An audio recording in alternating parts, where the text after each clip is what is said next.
people don't realize that the American Southern accent is not a sign of ignorance, but actually the fact that, according to linguists, we're the only people left in the United States who generally still sound like our ancestors.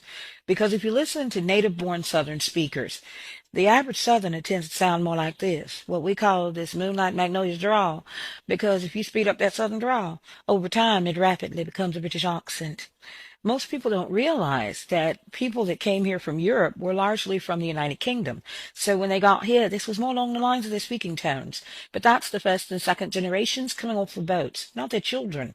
By the third and fourth generations, the kids don't quite sound like mum and dad anymore because they're starting to develop a slight elongation of the way they talk. What's today called the Virginia Tidewater accent. It's not a complete southern drawl because that's a port area. But as you go farther into the southern interior and the years progress, the accent tends to get thicker, deeper, richer. By Arkansas, Alabama, Georgia, heck yeah, you got a full-blown southern drawl. But people don't realize that in most cases in Louisiana, many of the native speakers don't sound like that. They tend to sound like this, I guarantee, especially around the bayous.